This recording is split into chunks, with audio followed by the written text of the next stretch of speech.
Hey gang, Soften here. Today I finally got around to seeing Wolfman, and now I want to talk about it. Wolfman is a new monster horror thriller from Blumhouse. Leigh Whannell and Corbett Tuck wrote the screenplay, and Whannell directed the film. It stars Christopher Abbott, Julia Garner, and Matilda Firth. Wolfman is straightforward and focuses on the tension and horror of the situation. It starts off with a quick introduction to the monster, and then spends about 15 minutes setting up the scenario. We learn about the family, why they're heading up to this remote farmhouse, and then see them make the trip. Along the way, they're attacked and end up running to the farmhouse for safety. From that point on, the beast spends the rest of the night trying to break inside while the father and mother do all they can to keep it out. There's a few close call moments that are set up well, a few grotesque moments as the father becomes infected and starts to transform, and then a little bit of action in the finale. It's not an overly complex film, it does a few things well, lacks a bit of punching power and flavor, but ultimately is good for a one-time watch. For positives, the story is explained well and easy to follow. The visuals are cleanly executed with a few good moments. The cast is doing a solid job, and the soundtrack does a good job of introducing tension. The story doesn't have a lot of detail to it. It gives you enough to get on board with the situation and to understand what's going on. Then as the night progresses, we learn just enough about the monster and the infection to get the full value out of it. There's no wasted lines or information, and they left just enough to mystery to keep things interesting. The characters aren't overly developed, but they don't need to be for this story. They give you enough motivation to root for them, while still giving each of them a bit of personality. The visual journey takes place at a rural farmhouse and spends most of its time inside and on the surrounding property. The film is a bit dark, with a lot of emphasis on using as few lights as possible. It creates this dark and mysterious atmosphere that works well for horror. The monster is shown just enough to be terrifying, and when we do finally see the design, it holds up well.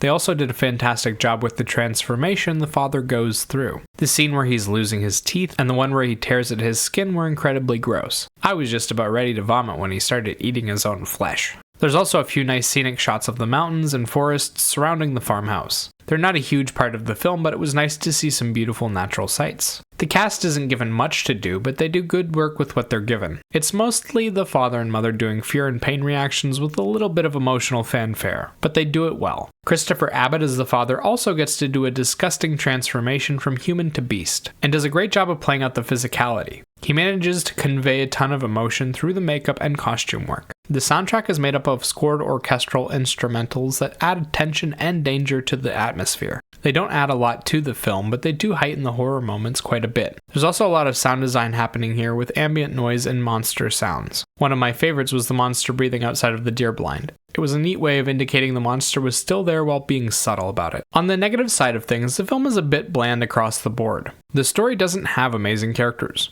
dialogue, or even a lot of action. It's mostly tension about what's going to happen. There's also a little bit of mystery, but not enough to make this an exciting experience. It's just another monster movie, which leaves the cast with little to do. They get little bouts of emotion, little bits of reaction, and they do a good job. They just don't get anything memorable to do. The visual journey and soundtrack are the same way. There's a solid base, but nothing that goes so far beyond it that you actually feel impressed. The closest the movie comes is during the climax. There's a bit of a fight between wolf men that's kind of fun, but it doesn't last very long, and it takes place in the dark. The soundtrack doesn't have any original sounding music, only has one flavor, and doesn't appear all that often. It's like they did the bare minimum to make a horror film. They focused on the horror parts, which work well, but forgot about everything that makes a movie memorable. Personally, I thought it was okay for a one-time watch. I think it's a simple film that isn't trying to do much or say anything meaningful. It just wants to take you through a scary experience and leave you somewhat fulfilled. It does an okay job, but nothing worth writing home about. As for a rating, I'd give this film a 5 out of 10. Remember, these are just my thoughts on the film. Let me know what you think in the comments below.